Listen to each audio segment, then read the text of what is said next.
Hi welcome to show Sai food. ఈరోజు మా recipe వచ్చేసి మొగలాయి చికెన్ బిర్యానీ అండి. నార్మల్ చికెన్ బిర్యానీ కన్నా ఈ బిర్యానీ కొంచెం టేస్ట్ ఎక్కువగానే ఉంటుందండి.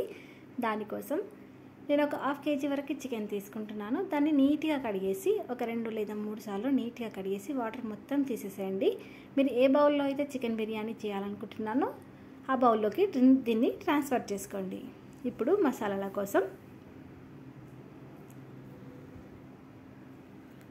1 స్పూన్ ధనియాల పొడి, టేబుల్ స్పూన్ జీలకర్ర పొడి, కాజు బాదం కొంచెం చిట్లకొంటి వేసుకోండి, కొంచెం పసుపు, ఫ్రెష్ క్రీమ్ సగం కప్పు అండి, పెరుగు ఒక సగం కప్పు, అల్లం వెల్లుల్లి పేస్ట్ 1 చెంచా, కారం సాల్ట్ 2 చెంచాలు వేసుకోండి, నెయ్యి, గరం మసాలా 1 చెంచా, మిరియాల పొడి సగం చెంచా, వేయించిన ఆనియన్స్ అండి సగం కప్పు వరకు తీసుకోండి, అలాగే పుదీనా, కొంచెం కొత్తిమీర, బిర్యానీ ఆకులు ఒక 2, 4-5 లవంగాలు, కొంచెం ఇంచ్ దాల్చిన చెక్క, ఇలాచి, షాజీరా, బిర్యానీ పువ్వు అండి. వీటన్నిటిని మనం ముందుగా కడిగి పెట్టుకున్న చికెన్ ఉంది కదా, అందులో వేసేసి మొత్తం చికెన్కి పట్టేటట్టు బాగా కలిపేసేయండి. వీటన్నిటిని అందులో వేసేసేయండి. వేసేసి చికెన్కి బాగా పట్టించేసేయండి. చికెన్కి ఎంత బాగా పట్టిస్తే మనకు టేస్ట్ అనేది అంత బాగా వస్తుంది. ఇప్పుడు దీంట్లోకి 2 చెంచాల వరకు ఆయిల్ వేసేసి మొత్తం కలిపిన తర్వాత మూత పెట్టేసి ఫ్రిడ్జ్లో ఒక 1 అవర్ వరకు పెట్టి వదిలేసేయండి. 1 అవర్ తర్వాత చికెన్ బయటకు తీసి ఇప్పుడు స్టవ్ పైన ఒక బౌల్ పెట్టేసి అందులోకి ఒక సగం వరకు వాటర్ వేసి బిర్యానీ ఆకు, దాల్చిన చెక్క, కొంచెం పువ్వు, షాజీరా ఒక సగం చెంచా వరకు వేసుకోండి, అల్లం వెల్లుల్లి పేస్ట్ 1 స్పూన్, సాల్ట్ ఫుల్గా 1 స్పూన్ వేసుకోండి. ఎందుకంటే మనం బియ్యం వేసిన తర్వాత వాటర్ వంపేస్తాం కదా, అన్నంకి మనకి సాల్ట్ అనేది పట్టాలి కాబట్టి కొంచెం ఎక్కువగా వేసుకోండి.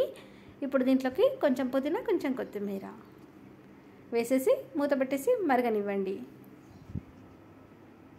ఇలా మరుగుతున్నప్పుడు ముందుగా కడిగి పెట్టుకున్న రైస్ని ఇందులో వేయండి. నార్మల్ రైస్ అయినా పర్లేదు, బాస్మతి అయినా పర్లేదు, మీ దగ్గర ఏ రైస్ ఉంటే అది వేసుకోండి.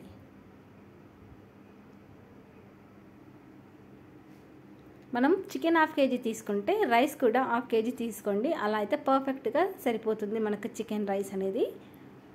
ఇప్పుడు మళ్ళీ మూత పెట్టేసి మంటని హై ఫ్లేమ్లో పెట్టేసుకోండి.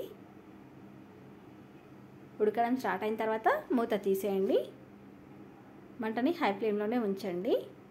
ఇలా ఉడుకుతున్నప్పుడు దీంట్లోకి ఒక 2 చెంచాల నిమ్మరసం వేసుకోండి. నిమ్మరసం వేయడం వల్ల మనకి రైస్ అనేది పొడి పొడిగా వస్తుంది, అలాగే వైట్గా కూడా వస్తుంది. మనకి రైస్ 70% ఉడికేంత వరకు ఉడికించుకొని స్టవ్ ఆఫ్ చేసేసుకొని వాటర్ మొత్తం పంపేసేయండి.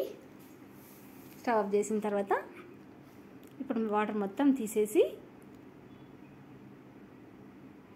మనం ముందుగా చికెన్ కలిపి పెట్టుకుంది ఉంది కదా, ఈ బౌల్లోకి రైస్ని లేయర్స్ లాగా వేసేసుకోండి.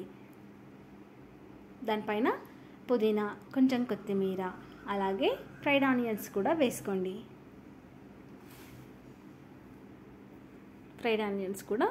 మీకు ఒకవేళ ఫ్రైడ్ ఆనియన్స్ ఎక్కువగా నచ్చకపోతే కొద్దిగా వేసుకోండి. మీకు ఓకే అనుకుంటే కొంచెం ఎక్కువగా వేసుకున్నా పర్లేదు. తర్వాత ఒక 2 చెంచాల వరకు నెయ్యిని వేసుకోండి. నెయ్యి వేసిన తర్వాత కలర్ కోసం అండి ఒక బౌల్లోకి 1 స్పూన్ వరకు పసుపుని తీసుకొని కొంచెం వాటర్ వేసేసి ఇలా లిక్విడ్ లాగా చేసేసుకోండి. మీరు ఫుడ్ కలర్ వేయకుండా ఇలా పసుపు వాటర్ వేయడం వల్ల మనకు కలర్ అనేది బాగా వస్తుంది. మీ దగ్గర కుంకుమ పువ్వు ఉంటే అది నానబెట్టైనా వేసుకోవచ్చండి. పసుపు అయితే అందరి దగ్గర ఉంటుంది కాబట్టి ఇలా ఈజీ మెథడ్లో చూస్తున్నా.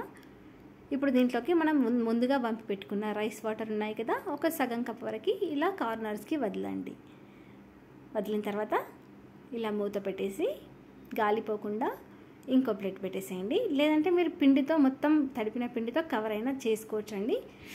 ఇలా బరువుగా వాటర్ది పెట్టేసేసాను నేను. ఇప్పుడు మంటని హై ఫ్లేమ్లో పెట్టేసేయండి. హై ఫ్లేమ్లో 7 నిమిషాలు, లో ఫ్లేమ్లో ఒక 7-8 నిమిషాలు పెట్టేసి స్టవ్ ఆఫ్ చేసేసేయండి. తర్వాత ఒక 2 నిమిషాల తర్వాత స్టవ్ ఆఫ్ చేసినాక ఒక 2 నిమిషాల తర్వాత చూపిస్తున్నాను. రైస్ అనేది మనకు పర్ఫెక్ట్గా ఉడికిపోయింది, మంచి ఫ్లేవర్ అనేది కూడా వచ్చేస్తుంది. ఇప్పుడు మనం ఏదైనా సర్వింగ్ బౌల్లోకి మీరు ట్రాన్స్ఫర్ చేసుకోవచ్చు. దీన్ని సర్వింగ్ బౌల్లోకి తీసుకోండి. చూడండి, మనకి మంచి పొడి పొడిగా మంచి కలర్ఫుల్గా చూసారు కదా. పైన కొంచెం కొత్తిమీరతో గార్నిష్ చేసుకోండి. అంతే అండి, ఎంతో simple and tasty Mughlai chicken biryani ready అయిపోయింది. ఒకసారి ట్రై చేయండి. Thank you for watching.